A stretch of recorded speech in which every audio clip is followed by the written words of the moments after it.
Hi, and welcome back to another edition of Office Hours, where I answer your questions about the college application process. Before we begin today, I did want to make sure that I include a caveat. I really should have been including these in the last couple videos for this, but the feedback I'm giving and the advice I'm giving can only be understood within the context of the information that I'm provided. If I don't have the whole picture, or if it's biased in any way, that's going to affect the advice that I give. So normally when I'm talking to families, I don't tend to give advice unless I am working with the family and I have the full picture, but I'm going to do the best that I can to give clear, concise, and hopefully actionable feedback on the questions provided. With that said, let's get started. This first student writes that I need help and advice improving my college application because I feel like it's mediocre. Hey all, I'm not going to lie, but I've been slacking off a bit in high school and need some advice on how to improve my college app to be the best possible by the time application season rolls around. Mainly looking for help finding what extracurriculars or awards I could start to improve my college app, or which of my extracurriculars I could expand upon. I'll provide some of my stats for context. Feel free to make suggestions on realistic schools. I have a bit of extra time this summer since internships I was applying for fell through.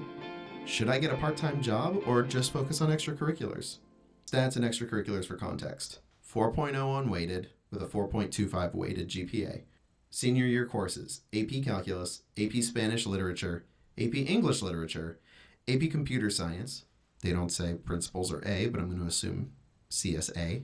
AP European History, AP Physics, AP Stats, and robotics projects. 7 classes. Okay. Scores: 5s on all APs so far, 800 SAT, 750 even split. Wants to get up to 1550 or higher with a 33 ACT. You took both? Oh man. So with a 33 ACT. White/Latino/male.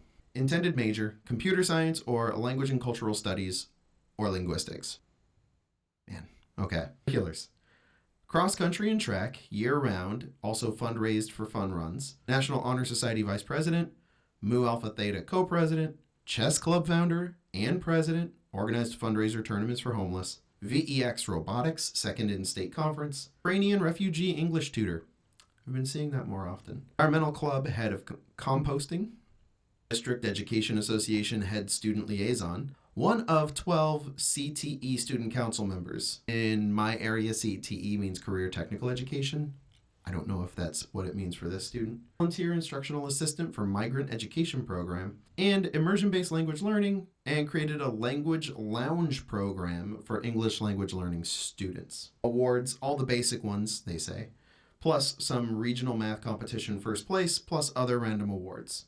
I know it might be too late, but any advice would be greatly appreciated on how to improve. I have some ideas, but nothing's off the table.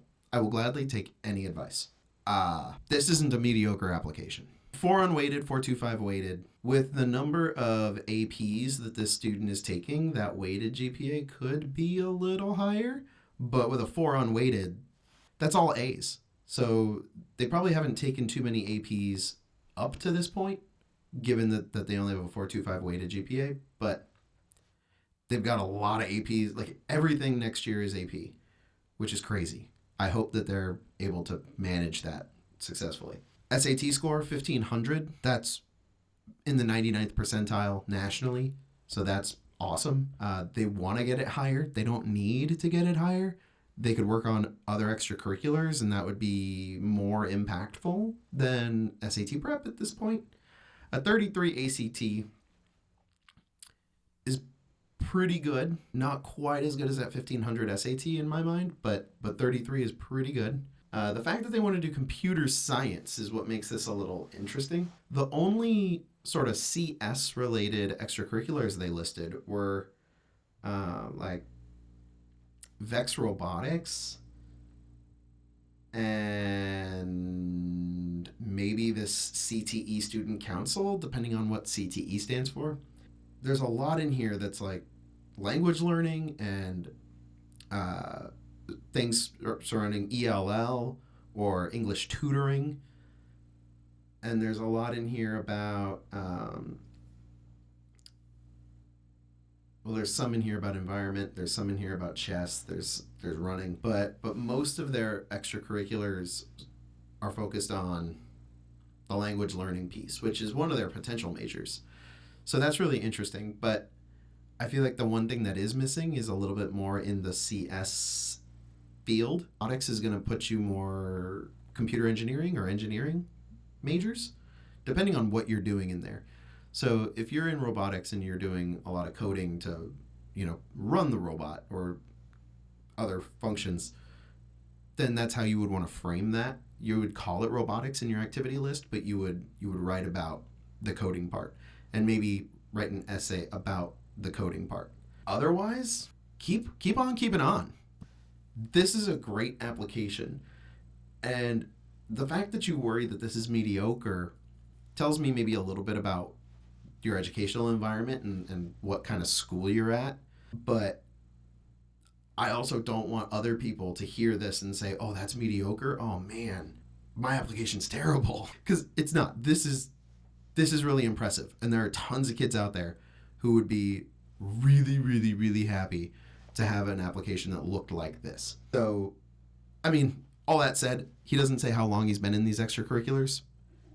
Maybe each one's like 1 year, in which case you want some depth of commitment. But when it comes time to apply, depending on your major, if you want to apply for computer science, you're probably going to separate out some of these other activities and not report them, because it's not going to be as focused and as targeted towards your computer science stuff. If you say your computer science and then second major is language, and then you have all these language ECs, that's going to look curious, right? But at the highly competitive schools, the highly rejectives, highly selectives,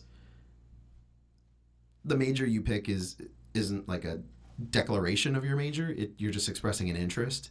They assume that you're going to change. They don't even let you commit to a major until the end of sophomore year anyways. For those schools, it won't matter so much. But for the big like research universities where you do need to apply for the major you want, a lot of this might go under volunteering or something. Well, we would have to see. But the only thing I would think to add is more sort of computer science STEM extracurriculars. But this is far from a mediocre application. Just saying. Okay, moving on. How do colleges look at student council roles? No, relevant. Do colleges, especially T25, top 25 schools, only care if you're president or vice president, or do other council roles like secretary and treasurer hold the same value? And in my school, we have class officers and student council, so will colleges look at and value those the same? First of all, top 25. What are the top 25? According to whom? Top 25 in what? If you want to do CS, the top 25 schools are not the same as the top 25 schools for environmental science or for English literature or whatever. I really don't like this ranking stuff. If everyone aims for the same 25 schools, then of course those admit rates are going to go down. And they might not even be the best fit schools for you, or they might not be the best fit for what you want to study or what you want to do. You might not be in the right part of the world to focus on that thing, right? Like UNC Chapel Hill is an amazing university, and I know Raleigh as a city has been trying to become a tech hub, or at least they were trying to become a tech hub and attract younger people to their city, but the depth of internship opportunities aren't going to be the same in computer science there as they would be over here in California. If you go to like San Jose State University, in terms of prestige or whatever, those two universities are different, but the depth of opportunities at one of them is going to be better than the opportunities at the other. So ranking's not always everything. But to answer their larger question, that like, is president or vice president the only student council roles that matter? And the answer is no. Really? Like what? First of all, why are you on student council? Is it just for college apps, or is it to do something for your school and make some kind of difference for your classmates? Fully, it's the second one. And if it is the second one, then talk about what you've done. Talk about the impact you've made, the things that you've spearheaded. Demonstrate the leadership that you've had, or the opportunities that you've discovered to be a leader or to lead something, and talk about those. You don't need the title of president to be a leader. Leaders lead all kinds of things, and all kinds of different titles have opportunities for leadership. So if we're trying to talk about our leadership and our involvement on campus, the role doesn't matter. What matters is what you did. So talk about what you did, talk about the impact, try to make it measurable if you can, so that it's kind of concrete. There's a big difference between saying, organized a fundraiser at school for the senior trip, and organized 3 fundraisers for our senior trip, raised $10,000 across 3 separate events in the second semester of the year. Right? The second one is way more specific. Tells me how much you raised, how many events you did, what the time frame was for those events. And so it sounds like 3 events in one semester, raised $10,000. That's way more impressive than just, I raised money. So make your impact measurable, talk about what you did, and the title won't matter as much. Treasurers can do some pretty cool stuff. Okay. Next question. Similar vein. Does being a co-founder differ from a founder for a passion project? So I had this idea to start this financial literacy program where I teach finance for underprivileged communities. I asked this guy from the school's finance club if he wanted to join in, and he said yes. I do most of the heavy lifting right now. I schedule meetings, I made the website, I advertise, I present, etc. He just speaks at the meetings. Does it matter if I list co-founder on my college app? Is that any worse than founder? Should I just list myself as founder? So I have two different opinions about this. Does co-founder differ from founder? No. Just like the student council question, the title doesn't matter so much as what you did and the impact you had. So talk about what you did, talk about your responsibilities, talk about your impact, make it specific, make it measurable, and you're going to be fine. As for should I call myself founder or co-founder, I've heard 2 different opinions on this, and I see the merits in both. So my initial instinct is to say just list yourself as co-founder, but then just say I did this, I did that, I did the other thing. If the other person wants to take responsibility for anything, that's their application. Let them say what they want, but focus on your actions. Because if you say we did this, we did that, we did this other thing, that leaves a question about like how much was you, how much was the other person. So just focus on your own actions and stick to I statements. The other opinion has been call yourself a founder. Like there might be 2 of you, but you can just call yourself founder, and let them call themselves founder on their application as well. You know, there can be more than one founder. And I see the merits in that. Like it should be totally fine. And if someone asks your school counselor, did he found this club? The answer is yes. And they might say, oh yeah, he founded it and with this other student, but you still founded the club.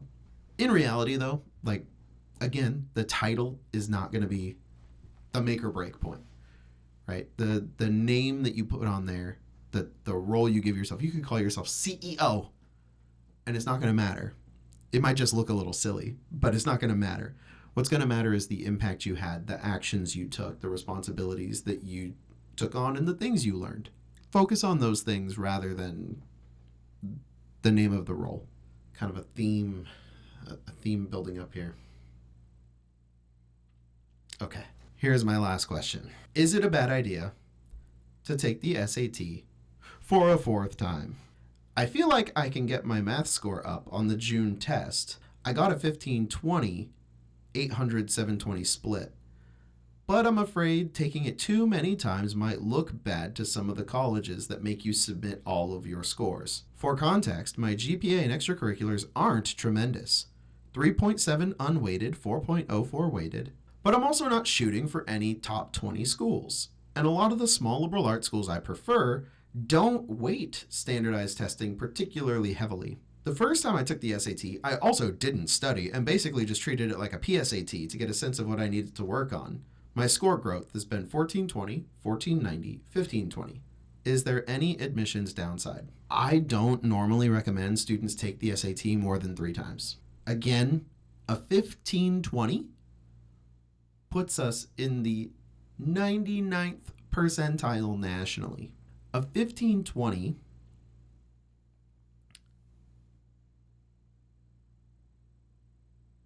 is high enough that you should be able to submit that to every single college you want to apply to. The only caveat there is if you were applying to like MIT and that 720 was your math score. MIT's scores are so ridiculously skewed that the 720 is going to be low for them because most people get like the middle 50% for MIT's math score is like 780 to 800. It's ridiculous. There's almost no room for error, which means that the top 25% of students have perfect scores on the SAT math. But unless we're talking about like a specialty program like that, a 1520 is amazing. And, he didn't say that this author didn't say if that 800 was the math score or the English score. They just said 800, 720 split. So I'm assuming if we go in order, the 800 is the EBRW, the evidence-based reading writing, and the 720 is the math. But it would still be a score worth submitting to almost every single program you want to apply to. And you don't need to take it a fourth time. You don't. The other reality is that the more you take it, eventually, colleges are going to look at that and say, why'd you take this so many times? Why weren't you doing other things, right? Instead of prepping for the test and taking it a fourth time and obsessing over a score, go get some experience. The student says, my ECs aren't tremendous. They don't say what their ECs are. They just give their GPA, 3.7 unweighted, 4.04 weighted, which is still not bad. It's not like, the kids who obsess and they're like, oh, I failed when they got an A minus. It's not like those GPAs, but a 3.7 is still a really strong GPA. And having a weighted above 4.0 is still fine, especially if you have like a strong sense of purpose for what you're majoring in and you have a lot of ECs, or not a lot, but you have a few sort of deep extracurriculars that really speak to your passion for whatever it is you want to major in, then that GPA is okay. They don't say what their extracurriculars are, but given that they feel like their extracurriculars aren't tremendous, go do that instead. Don't take the SAT a fourth time. There's diminishing returns, diminishing value, and the closer you get to 1600, the more work you have to put in to earn every single point that you're going to earn. So I would just turn my attention elsewhere. Be happy with that 1520, because depending on what region of the country you're in, a 1520 might feel average, but I guarantee you that nationally it is well above average. So I'm always someone who says if you've got somewhere between like 1480 and 1550, go do other stuff. Get experience. Go, try something out. Go explore a passion. Go, try something new. Go volunteer in your community. Do anything else. Maybe work on your grades if you feel like your GPA is not stellar. But go do anything else than worry about the test. You've got a score that's going to be good.